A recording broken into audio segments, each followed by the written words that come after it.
can't see anybody. Maybe go like this. Wow. It's crowded. Yeah. Okay, so we've seated. Do you guys hear me? Yes. Yeah, I think everybody can hear you pretty well. All right, so we've seeded 3 questions from the community, and I think we can probably get started. Sure. Bring it on. Yeah, I love to answer questions. Especially those tough questions. Yeah. They're pretty good ones, I think. Right. So for the first one, what sort of obstacles do you see NEO and the cryptocurrency market in general having to overcome before mainstream adoption by conventional industry and the stock market? I think there are many obstacles, and one of them, currently most importantly, is regulation. There are lots of uncertainties with the status of cryptocurrency, the exchange, the ICO. Some countries just banned it quickly, and some countries that licensed exchanges like Japan have done. And US seems to be some kind of in between. And Australia seems to be quite open to new technology and innovation. So I think currently for the next maybe half a year, the theme will be regulation versus cryptocurrency versus decentralization. And I think after regulation, this industry, we will see a holistic legislation of both industry, and the cryptocurrency will be a legitimate asset. And actually, at that time, those mainstream investors, financial institutions will have confidence to invest in those crypto assets. So I do think for the next half or 1 year, it's a battle between liberalism, between regulators, between cryptocurrencies.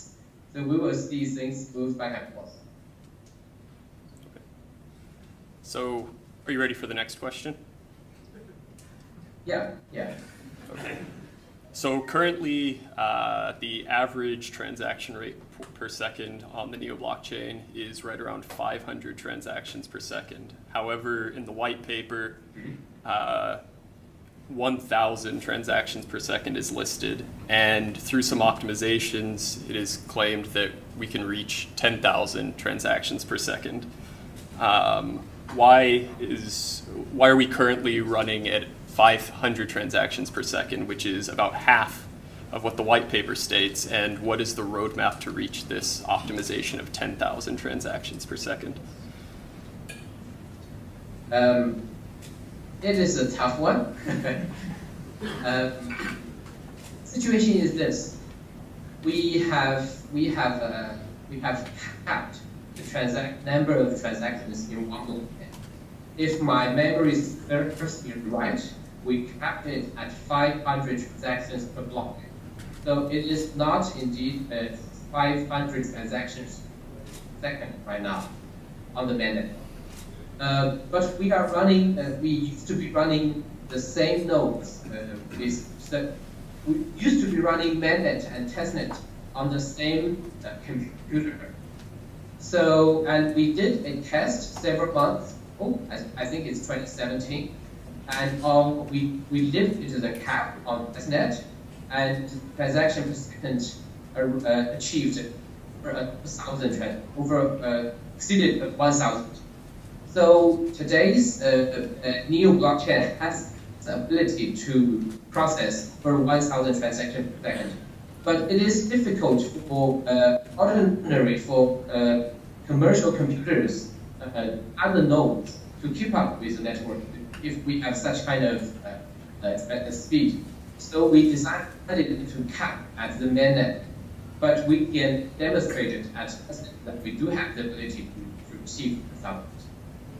And the goal, the latest the recent goal of NEO blockchain is not 10,000 transactions per second. It's 100 transactions per second by 2020. So it will be done in 2 to 3 years' time, and we're confident we will achieve that without doing any sharding. Okay. One more question? Yes. Okay, so this is a very hot topic, I think, in the NEO community right now. So what is the current state and timeline for decentralization of the NEO network? And will NEO ever be fully decentralized? Good question. By design, the architecture, NEO is very decentralized. It's completely decentralized. But currently, we are, because NEO Council kept 50% of the tokens, so we have the ability to vote in those consensus nodes that is controlled by NEO Council. Currently, we voted 7 consensus nodes, and all those 7 consensus nodes are under control of NEO Council. So in this sense, NEO currently is very centralized. But the reason behind it because we have to upgrade protocol, fix protocol issues very quickly. I think that's last week ago, we experienced some delay in block generation. This problem is caused by a bug in peer-to-peer protocol. It's not a bug in the consensus mechanism. So because we have all the 7 consensus nodes in control, we fixed it very quickly. We updated it. We find the bug in hours and fixed it in 1 or 2 days. So, but we have a very detailed plan how to decentralize all the consensus nodes. We will start it this year. There are several quite influential groups or companies I'm interested in running NEO consensus nodes. They are KPN, the biggest Dutch telecommunication company. Wenxiang Blockchain Lab, it's the biggest blockchain lab and investment firm in China, and also other community developer groups. But the challenge is we have to make sure they have a aligned long-term interest with the NEO community. They're not just trying to do it for a PR.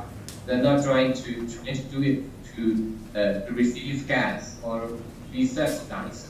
So we need to very carefully select those people who want to run consensus node. And eventually, this is not selected by NEO Council. It will be selected by all the NEO token holders. NEO token holders will vote in who will be the consensus node. And the total process, we plan to do it in about 2 years. So we will do it very carefully, but eventually it will be completely decentralized. And 7 is not a magic number. We just voted in because we think 7 is a balance. Right now, it's a good balance between efficiency and centralization of physical computers. So in the future, the NEO token holders can decide how many consensus nodes is needed. Okay, great, thank you. Thank you. So, Da, right now you're in South Korea, is that correct? Yes, I'm in Seoul. I just attended the conference yesterday. Okay, great. And I'm very, it's my pity that I can't be here with you guys.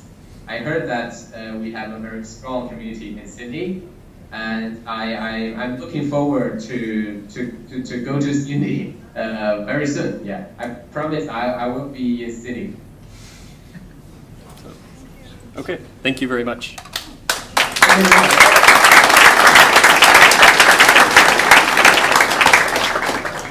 See you guys. Bye-bye. Bye.